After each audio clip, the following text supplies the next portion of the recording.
नाजरीन, चंग जू यंग 1915 में कोरिया के टोंगचन नामी एक गांव में पैदा हुआ। ये गांव आज नॉर्थ कोरिया में मौजूद है। उस वक्त पूरा कोरिया एक ही मुल्क हुआ करता था जिस पर जापान राज करता था। चंग अपने 7 बहन भाइयों में सबसे बड़ा था और गुर्बत की वजह से पूरी फैमिली खेतों में काम करती थी। सिर्फ 14 साल की उम्र में चंग को गुर्बत की वजह से स्कूल छोड़ना पड़ा और वो खेतों में अपने माँ बाप के साथ काम करवाने लगा। वो पूरा दिन खेतों में काम करता, लेकिन पैसे इतने ही कमा पाता कि काम करने के बावजूद भी कई दिन उसे भूखा सोना पड़ता था। इस सिचुएशन ने उसको सोचने पर मजबूर कर दिया कि क्या वो सारी जिंदगी इसी हालत में गुजारेगा। वो अपनी जिंदगी से फेड अप हो चुका था और अल्टीमेटली वो घर से भागकर 100 किलोमीटर दूर कुवॉन सिटी में चला गया। वहां जाकर उसने कंस्ट्रक्शन वर्कर्स के साथ मजदूरी शुरू कर दी। वो मेहनत बहुत करता, लेकिन पैसे कम कमाता था। पर इस सिचुएशन में भी वो बहुत खुश था, क्योंकि एक तो जो पैसे वो कमा रहा था वो सिर्फ अकेला खर्च करता, और दूसरा ये कि अब वो आजाद हो चुका था। लेकिन ये आजादी सिर्फ 2 महीने ही चल सकी। उसके माँ बाप जो उसको तलाश कर रहे थे कुवॉन आ पहुंचे और उसे ढूंढकर वापस गांव ले गए। चंग की जिंदगी में पहली बार जो खुशी आई थी वो छीनकर उसे दोबारा खेतों में काम करने के लिए भेज दिया। पर असल में उसने शहर की जिंदगी का मजा चख लिया था। वो किसी भी सूरत दोबारा से गांव या खेतों वाली जिंदगी नहीं गुजारना चाहता था। उसके बाद उसने 2 बार फिर से भागने की कोशिश की, मगर पकड़ा गया और वापस गांव में आकर काम करने लगा। 1 साल ऐसा हुआ कि फसल बहुत कम हुई और पूरे गांव में खुराक की शॉर्टेज हो गई। नौबत यहाँ तक आ गई कि कई दिन तक भूखा रहना पड़ता था। चंग ने सोचा कि अब बहुत हो चुका, वो यहाँ किसी सूरत नहीं रहेगा। अब वो चौथी बार घर से भागने की प्लानिंग करने लगा और इस बार ये उसकी आखिरी कोशिश थी। अब की बार वो भागकर सोल शहर पहुंच गया, जो आज के साउथ कोरिया का कैपिटल है। उसने तो जैसे अपनी जिंदगी का मकसद बना लिया था कि गांव छोड़कर शहर में बसना है, फिर बेशक कोई भी काम करना पड़े। सोल में आने के बाद उसने कोई काम नहीं छोड़ा। कंस्ट्रक्शन के काम में मजदूरी की, फैक्ट्री वर्कर लगा, यहाँ तक के साफ सफाई का काम भी किया। उसमें एक खूबी थी कि वो जो भी काम करता बहुत मेहनत से दिल लगा कर करता था। कुछ अरसे बाद उसको एक चावल की शॉप पर डिलीवरी करने की जॉब मिली। वो अब लोगों के घरों में साइकिल पे बैठ के डिलीवरी करने लगा। उसकी वजह से दुकान की सेल काफी बढ़ गई और दुकान के मालिक ने खुश होकर चंग को दुकान का मैनेजर बना दिया। ये उसकी पहली जॉब थी जिसमें उसे किसी किस्म की मजदूरी नहीं करनी पड़ी, और देखते ही देखते उसने दुकान की सेल्स को काफी हद तक बढ़ा दिया। इसी बीच दुकान का मालिक बीमार हो गया और वो दुकान चलाने के काबिल नहीं रहा। लिहाजा उसने थोड़ी सी कीमत में चंग को अपनी दुकान बेच दी। खेतों में काम करने वाला 4 बार घर से भागा हुआ लड़का सिर्फ 22 साल की एज में ही अपनी दुकान का मालिक बन गया। उसने अपनी शॉप पर खूब मेहनत की और कुछ ही अरसे में उसकी चावल की शॉप इलाके की सबसे बेहतरीन दुकान समझी जाने लगी। वो बहुत खुश था, लेकिन उसी दौरान एक वाकया हुआ और उसकी छोटी सी ये खुशी वापस गम में बदलने वाली थी। 7 जुलाई 1937 को जापान का एक सिपाही मार्को पोलो ब्रिज के करीब कहीं गायब हो गया और उसको ढूंढने के लिए जापानीज सोल्जर्स ने चाइना में उसको ढूंढने की परमिशन मांगी। लेकिन जब चाइना ने उनको परमिशन देने से इनकार कर दिया तो दोनों में झड़प शुरू हो गई, जिसको इतिहास में सेकंड साइनो जापानीज वॉर कहा जाता है। छोटी सी बात पर चलने वाली ये जंग अगले 8 सालों तक चलती रही और इसके चलते जापान और कोरिया में चावल की शदीद शॉर्टेज हो गई। अब क्योंकि कोरिया में भी उस वक्त जापानीज इंपीरियल आर्मी का ही कब्जा था, इसी वजह से जापानीज सरकार ने पूरे जापान और कोरिया में चावल की शॉप्स को अपने कब्जे में ले लिया ताकि शॉर्टेज को पूरा किया जा सके। इन स्टोर्स में चंग का राइस स्टोर भी शामिल था और अब वो एक बार फिर से बेरोजगार हो गया। उसकी 2 सालों की मेहनत, उसकी जमा पूंजी, सब कुछ जीरो से मल्टीप्लाई हो गई। पर चंग ने हार नहीं मानी। उसने अब कोई ऐसा काम तलाश करना शुरू किया जिस पर जापानीज आर्मी कब्जा ना कर पाए। उसने काफी सारे आइडियाज शॉर्ट लिस्ट किए और फाइनली उसने एक कार रिपेयरिंग शॉप खोलने का इरादा किया। पर मसला ये था कि अब चंग के पास ये काम स्टार्ट करने के लिए थोड़े से भी पैसे नहीं थे। उसने 3000 वॉन का लोन लिया और एडो सर्विस गैराज के नाम से एक नया बिजनेस शुरू कर दिया। पर जैसा उसने सोचा था उसका बिल्कुल ही उलट हुआ। कहते हैं मुसीबत आने से पहले पूछती नहीं है। चंग के नए गैराज में अचानक आग लग गई। गैराज तो गैराज, उसमें खड़ी सारी गाड़ियों को भी आग ने अपनी लपेट में ले लिया और सारे नुकसान का जिम्मा चंग पर आ गया। चंग इस बार बड़ी मुश्किल में फंस चुका था।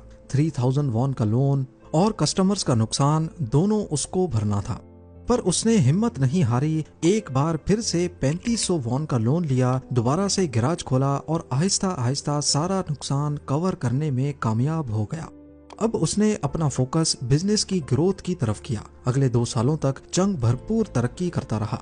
उसने लोगों को अपने गैराज में नौकरियां देना शुरू कर दी। उसके पास 70 से 80 लोग काम करने लगे। तरक्की इतनी हो चुकी थी कि उसने अपनी पूरी फैमिली को गांव से बुलाकर सोल सिटी में सेटल कर लिया था। लेकिन फिर से एक इम्तिहान सर पर आ खड़ा हुआ। उस वक्त वर्ल्ड वॉर 2 चल रही थी और जापान भी इस जंग में शरीक था। जापान को जंगी सामान बनाने के लिए वर्कशॉप्स की जरूरत थी और इसीलिए जापानीज सरकार ने वर्कशॉप्स को भी अपने कंट्रोल में लेना शुरू कर दिया। बिल आखिर चंग का गैराज फिर से जापानीज सरकार ने अपने कंट्रोल में ले लिया। लेकिन इस बार चंग जीरो नहीं हुआ था, क्योंकि पिछली बार होने वाले नुकसान से उसने सबक उठाया और अपने पास 50,000 वॉन की सेविंग्स जमा करके रखी थी ताकि कोई और बिजनेस स्टार्ट कर सके। कुछ ही अरसे के बाद वर्ल्ड वॉर 2 खत्म हो गई और इसी के साथ कोरिया पर जापान की हुकूमत भी। चंग के रास्ते की सबसे बड़ी रुकावट हट चुकी थी। कोरिया अब 2 हिस्सों में तकसीम हो चुका था, नॉर्थ कोरिया और साउथ कोरिया। हालात नॉर्मल होते ही 1946 में चंग दोबारा सोल सिटी में आया और दोबारा एक कार रिपेयरिंग बिजनेस शुरू कर दिया, एक नई पहचान और नए नाम के साथ। इस बार इसने बिजनेस का नाम होंडाई ऑटो सर्विस रखा। ये कोरियन लैंग्वेज का वर्ड है जिसका मतलब है मॉडर्न। अब सोल साउथ कोरिया का हिस्सा था जिस पर अमेरिका का इन्फ्लुएंस रहता था। अमेरिकन फोर्सेस अक्सर साउथ कोरिया में मौजूद रहती थीं और चंग ने देखा कि अमेरिकन फोर्सेस की रिहाइश के लिए अमेरिकन आर्मी को बिल्डिंग्स कंस्ट्रक्ट करवानी थी। उसने सोचा कि अगर एक कंस्ट्रक्शन बिजनेस शुरू किया जाए तो काफी तरक्की की जा सकती है। इसीलिए 1947 में उसने होंडाई सिविल वर्क्स के नाम से एक कंस्ट्रक्शन कंपनी बना ली। कंस्ट्रक्शन कंपनी को शुरू में छोटे मोटे घर कंस्ट्रक्ट करने या कुछ किलोमीटर्स के रोड्स बनाने का काम मिलता था, जो किसी भी नए बिजनेस के लिए काफी होता है। मगर चंग बड़े प्रोजेक्ट्स हासिल करना चाहता था, पर हालात ने उसकी सोच को एक बार फिर से ब्रेक लगा दी। 25 जून 1950 को सोवियत यूनियन की सपोर्ट से नॉर्थ कोरिया ने साउथ कोरिया पर हमला कर दिया। सोल सिटी नॉर्थ कोरिया के बॉर्डर के करीब थी, इसीलिए चंग ने खतरा महसूस किया और सोल से भागकर बुसान चला गया। लेकिन इस बार भी चंग ने हिम्मत नहीं हारी। उसने हालात का जायजा लिया और जंगी हालात से प्रॉफिट कमाने की स्कीम सोचना शुरू कर दी। उसने देखा कि यूएस आर्मी साउथ कोरिया की मदद के लिए आ चुकी है और आर्मी की रिहाइश के लिए टेंट्स, वेयर हाउसेज और कुछ बिल्डिंग्स वगैरह की जरूरत थी। चंग ने दोबारा से कंस्ट्रक्शन बिजनेस शुरू किया और अमेरिकन ऑफिशियल्स को ऑफर की कि अगर बजट ठीक होगा तो वो किसी भी किस्म की कंस्ट्रक्शन सर्विस प्रोवाइड कर सकता है। अमेरिका क्योंकि सुपर पावर था और बजट कभी भी उनके लिए मसला नहीं था। अमेरिकन ऑफिशियल्स ने चंग की कंपनी को ऑर्डर्स देना शुरू कर दिए। चंग और उसकी टीम दिन रात मेहनत करके हर प्रोजेक्ट कंप्लीट करती गई। इसका फायदा ये हुआ कि जंग तो खत्म हो गई, लेकिन अमेरिकन और चंग के दरमियान एक अच्छा वर्किंग रिलेशन बन चुका था। क्योंकि चंग अमेरिकन के करीब था, इसीलिए चंग और साउथ कोरियन सरकार के दरमियान भी अच्छा रिलेशन बन गया। इस वॉर में काफी रोड्स और ब्रिजेस तबाह हुए थे। साउथ कोरियन सरकार ने इनकी रिकंस्ट्रक्शन के लिए प्रोजेक्ट्स चंग की कंपनी होंडाई को ही दिए। चंग की कंपनी इतनी तरक्की कर चुकी थी कि डैम्स जैसे मेगा प्रोजेक्ट भी इसी कंपनी ने बनाए। साउथ कोरिया का सबसे बड़ा डैम सोयंग भी होंडाई ने ही कंस्ट्रक्ट किया था और वहां का सबसे बड़ा क्योंगबू एक्सप्रेस वे भी इसी कंपनी का कारनामा था। क्योंकि चंग का रिलेशन साउथ कोरियन हुकूमत के साथ अच्छा था और अमेरिकन भी उसे पसंद करते थे, इसीलिए कंस्ट्रक्शन में इस्तेमाल होने वाली हैवी मशीनरी यूएसए से वो आसानी से इंपोर्ट कर लेता था। अच्छे रिलेशंस की वजह से कॉन्ट्रैक्ट्स भी सबसे पहले उसी को मिलते थे। कंस्ट्रक्शन कंपनी तो एस्टेब्लिश हो चुकी थी, मगर चंग दोबारा से अपने पुराने कार्स वाले बिजनेस में आना चाहता था। इस बार उसने कार रिपेयरिंग से कुछ बढ़कर करने का सोचा। 1967 में उसने होंडाई मोटर्स कंपनी की शुरुआत की। बहुत जल्द होंडाई की फोर्ड कंपनी के साथ पार्टनरशिप हो गई। फोर्ड की कॉर्टिना कार उस वक्त मार्केट में फेमस थी, इसीलिए होंडाई ने एग्रीमेंट किया कि वो फोर्ड की टेक्नोलॉजी को इस्तेमाल करके कॉर्टिना कार की असेंबलिंग करेंगे और होंडाई के वर्जन के तौर पे उसे साउथ कोरिया में सेल करेंगे। ये एग्रीमेंट काफी कामयाब रहा और होंडाई ने इससे काफी तरक्की भी की, लेकिन साउथ कोरिया की कार मार्केट काफी छोटी थी। एक अंदाजे के मुताबिक सिर्फ 30,000 कार्स की मार्केट थी और उसमें ग्रोथ के चांसेस काफी कम थे। इसीलिए होंडाई ने इस कार को इंटरनेशनली एक्सपोर्ट करना चाहा, मगर फोर्ड के साथ उनका इख्तलाफ हो गया। फोर्ड ने कहा कि हमारा एग्रीमेंट सिर्फ साउथ कोरिया की मार्केट के लिए हुआ था, होंडाई इसे एक्सपोर्ट नहीं कर सकती, और इसीलिए फोर्ड और होंडाई की पार्टनरशिप टूट गई। यह डील टूटने के फौरन बाद चंग ने नए पार्टनर की तलाश शुरू कर दी और जल्द ही मित्सुबिशी मोटर्स के साथ उसने एग्रीमेंट साइन कर लिया। मित्सुबिशी अब होंडाई को कार प्रोडक्शन टेक्नोलॉजी देने के लिए तैयार थी। इस डील के बाद होंडाई ने अपनी पहली कार प्रोड्यूस की, जिसे होंडाई पोनी का नाम दिया गया। इस कार की कीमत बहुत कम थी, पर ये इसकी प्राइस ही थी जिसकी वजह से होंडाई पोनी मार्केट में फेमस हो गई और देखते ही देखते इसने होंडाई को साउथ कोरिया की सबसे बड़ी कार कंपनी बना डाला।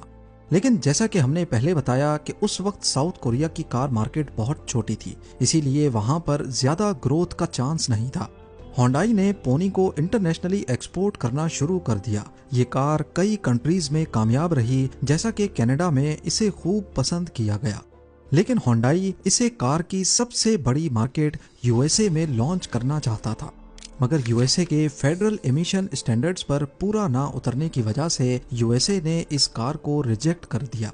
चंग ने हार ना मानी और कार में मजीद इम्प्रूवमेंट्स की और बिल आखिर स्टैंडर्ड्स पर पूरा उतरकर इसे यूएसए में भी लॉन्च कर दिया गया। होंडाई पोनी का ये इम्प्रूव्ड वर्जन होंडाई एक्सेल के नाम से यूएसए में इंट्रोड्यूस हुआ।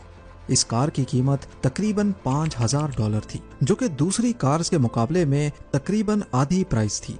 इसीलिए शुरू में ही ये कार यूएसए में तेजी से सेल होने लगी। होंडाई मोटर्स का प्रॉफिट अब आसमान पर पहुंच चुका था, क्योंकि उनका बिजनेस अब साउथ कोरिया से लेकर यूएसए तक फैल चुका था। इतनी सस्ती होने की वजह से लोगों ने इसका मजाक बनाना शुरू कर दिया कि होंडाई एक्सेल में अगर फ्यूल टैंक फुल करवा दिया जाए तो गाड़ी की वर्थ डबल हो जाती है। जहां इसकी प्राइस आधी थी, वहीं अमेरिका की दूसरी गाड़ियों के मुकाबले में इसकी क्वालिटी भी अच्छी नहीं थी और लोगों को बार बार इसे रिपेयर करवाना पड़ता था। देखते ही देखते होंडाई एक्सेल अमेरिका में बुरी तरह फ्लॉप हो गई। हार ना मानते हुए होंडाई ने मजीद मेहनत शुरू कर दी और अपने इंजन्स और पार्ट्स के साथ साथ नए मॉडल्स इंट्रोड्यूस करवाने लगे। ये नए मॉडल्स अमेरिका समेत दूसरी कंट्रीज में भी नाम बनाने लगे। इस बार इनकी क्वालिटी भी अच्छी थी और ये अफोर्डेबल भी थी, इसीलिए कस्टमर्स भी इनसे खुश थे। देखते ही देखते होंडाई दुनिया की बड़ी कार कंपनीज में शुमार होने लगी। चंग जू यंग, जिसने अपने सफर का आगाज चावल बेचने से किया था, वो अब एक कामयाब मल्टीनेशनल कंपनी का मालिक बन चुका था। बुढ़ापे की वजह से उसकी हेल्थ अब वैसी नहीं रही, इसीलिए उसने रिटायरमेंट लेकर कंपनी अपने बेटों के हवाले कर दी। 2001 में चंग की डेथ हो गई और उसने अपने पीछे दुनिया की तीसरी बड़ी कार मैन्युफैक्चरिंग कंपनी को छोड़ा। लेकिन होंडाई से रिलेटेड कुछ हकीकतें हैं जो शायद आपको पहले मालूम ना हो। होंडाई का लोगो होंडाई के सबसे पहले कैरेक्टर एच को नहीं जाहिर करता, बल्कि ये दो आदमी हैं जो एक दूसरे से हाथ मिला रहे हैं, एक कंपनी रिप्रेजेंटेटिव और दूसरा सेटिस्फाइड कस्टमर। उल्सान में मौजूद होंडाई का मैन्युफैक्चरिंग प्लांट दुनिया का सबसे बड़ा प्लांट है, जिसमें सालाना 15 लाख गाड़ियां प्रोड्यूस हो सकती हैं और वर्ल्ड वाइड होंडाई साल में 60 लाख से ज्यादा गाड़ियां प्रोड्यूस करता है। उम्मीद है जेम टीवी की ये वीडियो भी आप लोग भरपूर लाइक और शेयर करेंगे। आप लोगों के प्यार भरे कमेंट्स का बेहद शुक्रिया। मिलते हैं अगली शानदार वीडियो में।